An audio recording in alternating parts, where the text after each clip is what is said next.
Сәлеметсіздер ме балалар? Бүгінгі сабағымыздың тақырыбы күй атасы Құрманғазы. Ал балалар, сабағымызды бастамас бұрын миға шабуыл әдісін қолданайық. Төмендегі бейне көрініске мән беріңіздер. Әуенді жақсылап тыңдаңыздар.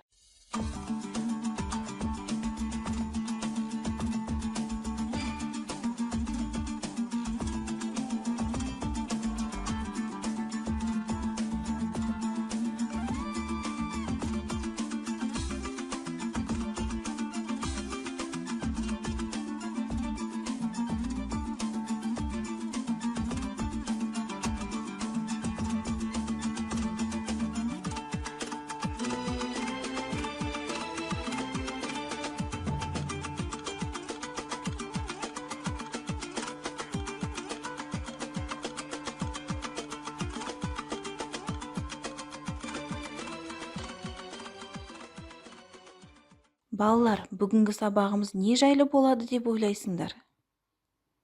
Бәрекелді балалар, өте дұрыс айтасыңдар. Бүгінгі біздің тақырыбымыз күй өнері туралы болмақ. Күй өнерінің атасы Құрманғазы күйшінің күйшілік өнері жайлы білетін боламыз. Күйші Құрманғазының есімі қазақ музыка өнерінің ең биік жетістіктерімен тығыз байланысты. Құрманғазының шығармашылығы 19 ғасырдың ортасына тап келеді. Құрманғазының тырнақалды кішкентай атты күйі Исатайға арналған. Баяу, үстіңгі шекте ойналып басталатын күйдің кіріспесінде Құрманғазы іште жатқан шер мен терең толқуды береді. Біртіндеп күйдің екпіні артып, музыканың сазы қатайып, ширай түседі. Күй сағаға түскенде екпін шапшаңдап, талас тартыс, айқас суреттері, ашу мен ыза сезіледі. Құрманғазы өзінің күй шығару қадамын осылайша бастайды. Құрманғазы Үстірт, Ақтөбе, Маңғыстау жерінде жүрген кезінде ірі шығармаларының бірі Адай күйі дүниеге келеді. Бұл күйдің шығу тарихының бірнеше нұсқасы бар. Музыка зерттеуші Ахмет Жұбановтың пікірінше, бұл күйді Құрманғазы Исатай көтерілісінде көзге түскен Адай руы атын жалпыланған ұғымды алып, еркіндік сүйген елінің қайтпас күшіне арнап шығарған болу керек. Адай күйінің негізінде ат шабысының ырғағы жатыр. Бұл ерлік пен күрестің, еркіндіктің ұраны. Құрманғазының артында көп шәкірттері қалды. Олардың ішінде Дина Нұрпейісова, Ерғали Есжанов, Меңдіғали Сүлейменов, Мәмен бар. Осы күнге Құрманғазының 60-қа жуық күйі жеткен. Ендеше төмендегі ББ кестесін толтырайық. Кестенің алғашқы бөлігіне күй өнері жайлы, күйші Құрманғазы жайлы не білетіндеріңізді жазасыздар. Кестенің екінші бөлігіне бүгінгі сабақта күй өнері туралы, күйші Құрманғазы туралы не білгілеріңіз келетінін жазасыздар. Кестені толтырып болсақ, сабағымызды бастайық. Бүгінгі сабақта сөйлеу барысында иллюстрациялар, көрнекіліктер, фотосуреттер қолдана аламыз. Бағалау критерийлері: тақырыпты сурет арқылы өзгеше жасайды, сурет арқылы тақырыптың мағынасын ашады, мәтінді түсініп оқиды, болжалды мәтін мен тапсырманы салыстырады. Дейін әдісі тапсырмасын орындап көрейік. Төмендегі суретке қарай отырып, тірек сөздерді пайдаланып, өз ойларыңыздан әңгіме жазып көріңіздер. Бұл жердегі тірек сөздер күй өнері, күй атасы, күй құдіреті, күй тарту. Балалар, суретке мән беріп қарап, әңгіме жазуды бастайық.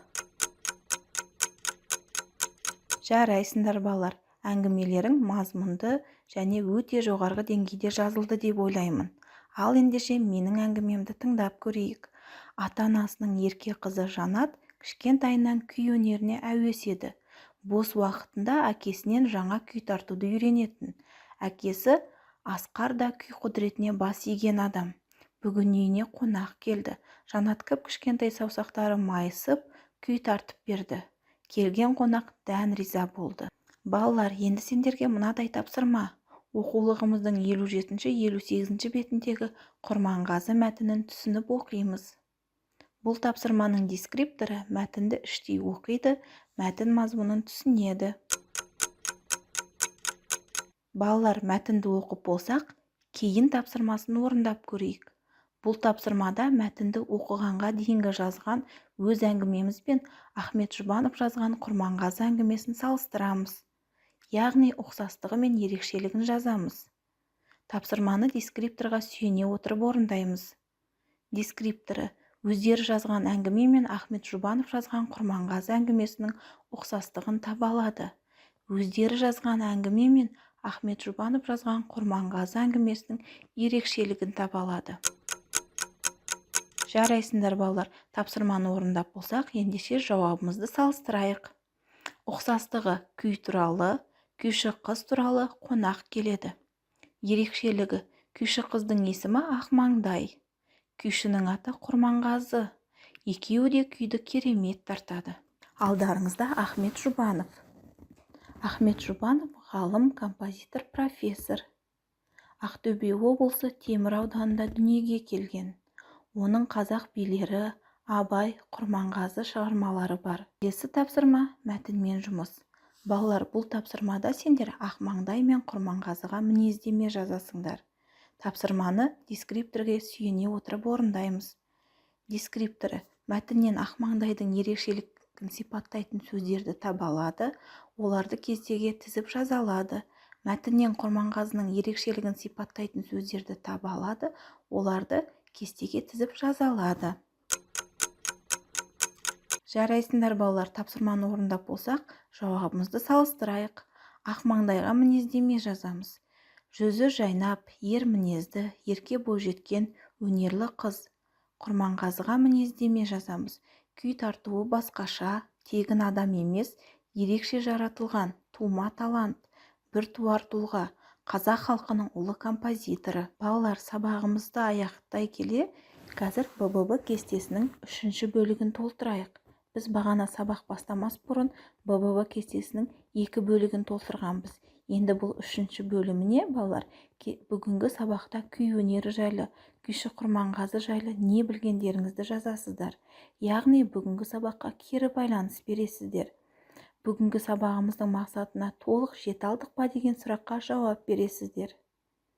Кестені толтырып болсақ балалар, назар аударғандарыңызға рахмет. Сау болыңыздар.